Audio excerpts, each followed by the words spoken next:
जो ट्वीट्स हुए पूरी दुनिया में ये कानून के लिए हुए, बिल्कुल नहीं। आप रिहाना का ट्वीट पढ़ लीजिए, आप मीरा हैरिस का ट्वीट पढ़ लीजिए, आप यूएस स्टेट डिपार्टमेंट की बातें सुन लीजिए, आप United Nations human rights watch की बातें सुनिए। वो सभी कहते हैं कि आप कानूनों पे आप लोग आपस में बैठ के विचार कीजिए। इन फार्मर्स का इंटरनेट काट रहे हैं, इनका बाथरूम बंद कर रहे हैं, इनके बोलने की अधिकार को बंद कर रहे हैं।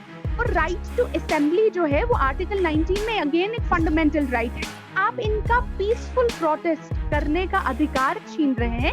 इस बात से हमको आपत्ति है। बाहर के लोगों ने कानूनों पे बात नहीं की, वो समझते हैं कानून हमारा इंटरनल मैटर है, लेकिन वो बात करते हैं इन किसानों के बात करने की अधिकार। इस कानून में बहुत सारे ऐसे काले कानून है, लेकिन सरकार ये सुनने को तैयार नहीं है। लिखित में दे दीजिए कि एमएसपी नहीं जाएगा।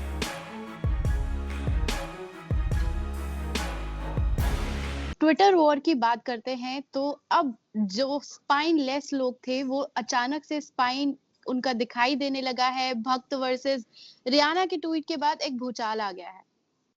उसके बाद ये इंटरनेट की बात आई कि वहां पर कश्मीर में 4G को लागू किया जाएगा और धीरे धीरे सारी चीजें हो रही हैं। लेकिन इन सब के बीच में सरकार ने अब विपक्ष से पूछा है कि बताओ कि इस कानून में काला क्या है। तो आप इन सब चीजों को किस तरह से देखती हैं? देखिए, ये चीज जो है, सरकार जो है बार बार डिफरेंट इश्यूज को आपस में मिलजुल के उनकी खिचड़ी बना देती है, ताकि आप साफ साफ इन इश्यूज को ना देख पाए। पहली बात, इस कानून में काला क्या है? अगर इस कानून में काला कुछ नहीं है तो आप हमको बता दीजिए कि आपने ये कानून पार्लियामेंट में बिना किसी डिस्कशन के पास क्यों किया। आप क्यों नहीं ऑपोजिशन की बात वहां सुनना चाहते थे? दूसरी बात, इस कानून में काला, स्ट्रेट क्वेश्चन आपका, कानून में काला क्या है? कानून में काला ये है कि आप अभी तक हमारे देश में जो है सिर्फ सरकार जो है खरीदो फरोख्त कर सकती थी एग्रीकल्चरल प्रोड्यूस की। अब कोई भी कंपनी आके कोई भी चीज खरीद सकती, यानी भी अनाज, गेहूं, बाजरा कुछ भी खरीद सकती है। मुझे आप एक बात बताइए खुशबू जी, क्या एक किसान के पास जब दो पार्टीज आपस में ट्रेड करती हैं, यानी आपस में कुछ खरीदो फरोख्त करती हैं, तो एक इम्प्लिसिट अजम्पशन होता है कि दोनों के पास थोड़ा बहुत इक्वल पावर रहेगा। मुझे आप एक बता दीजिए कि जब एक बहुत बड़ी 1000 करोड़ की कंपनी कुछ खरीदने आ जाएगी हमारे एग्रीकल्चर मार्केट में, क्या एक छोटे से किसान के पास इतना बार्गेनिंग पावर होगा कि वो उस कंपनी से लड़ सकता है? दूसरी बात, क्या हमारी जो जो हम लोगों ने इस सालों में देखा है, हमने देखा है कि हमारी सरकार का रुझान कुछ एक दो कंपनियों की तरफ है।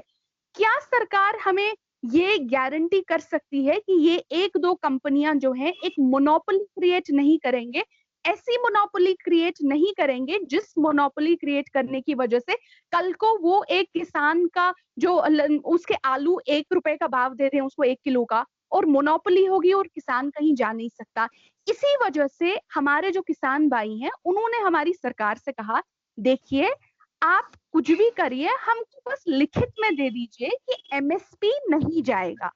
सरकार कहती है, बताओ जी एमएसपी कहाँ पे जा रहा है? भाई, अगर आपके दिल में कोई खोट नहीं है तो आप लिख के दे दीजिए कि एमएसपी नहीं जाएगा। आप कह दीजिए कि ये जो है उन्हीं उन्हीं स्टेट्स में लागू होंगे जो जो स्टेट्स इस कानून को लागू करना चाहती हैं। इस कानून में बहुत सारे ऐसे काले कानून है, लेकिन सरकार ये सुनने को तैयार नहीं है। दूसरी बात, जो ट्वीट्स हुए पूरी दुनिया में, अगर देखा जाए सभी लोग कहते हैं कि ये कानूनों के लिए हुए, बिल्कुल नहीं। आप रिहाना का ट्वीट पढ़ लीजिए, आप मीरा हैरिस का ट्वीट पढ़ लीजिए, आप यूएस स्टेट डिपार्टमेंट की बातें सुन लीजिए, आप United Nations human rights watch की बातें सुनिए। वो सभी कहते हैं कि आप कानूनों पे आप लोग आपस में बैठ के विचार कीजिए। लेकिन जिस तरह से आप इन फार्मर्स का इंटरनेट काट रहे हैं, इनका बाथरूम बंद कर रहे हैं, इनके बोलने की अधिकार को बंद कर रहे हैं, और राइट टू असेंबली जो है वो आर्टिकल 19 में अगेन एक फंडामेंटल राइट है, आप इनका पीसफुल प्रोटेस्ट करने का अधिकार छीन रहे हैं। इस बात से हमको आपत्ति है। तो बाहर के लोगों ने कानूनों पे बात नहीं की है, वो समझते हैं कानून हमारा इंटरनल मैटर है, लेकिन वो बात करते हैं इन किसानों के बात करने की अधिकार को। और हमने देखा कि अचानक से सभी जो सेलिब्रिटीज आ गए, उन्होंने एक ही रट्टा रट्टा रट्टा एक ही ट्वीट करना शुरू कर दिया। पहले तो मुझे लगता है कि ये शर्मनाक बात थी इस सरकार के लिए कि ये इतना जी जुलाई हुई और डर गई थी। लेकिन इससे हमको पता चलता है खुशबू जी, कि इस सरकार का जो मेन मकसद है, इस सरकार का जो मेन फोकस है, वो किसानों की भलाई नहीं है, वो किसानों से बातचीत करके बात करना नहीं है, वो पीआर मैनेजमेंट है। इनको सिर्फ पीआर की पड़ी है कि हमारा फेस कैसा दिख रहा है, हम कैसे दुनिया हमको कैसे देख रही है, वो कैसे देख रहा है, ये कैसे देख रहा है, हमारी छवि अच्छी बननी चाहिए। लेकिन आपकी छवि कुछ सेलिब्रिटी ट्वीट से अच्छी नहीं बनती है, आपकी छवि आपके अपने कामों से अच्छी बनती है। सरकार जब तक ये नहीं समझ पाएगी, मुझे नहीं लगता इस सिचुएशन का कुछ हो सकता है। हमसे बात करने के लिए बहुत बहुत शुक्रिया मैम।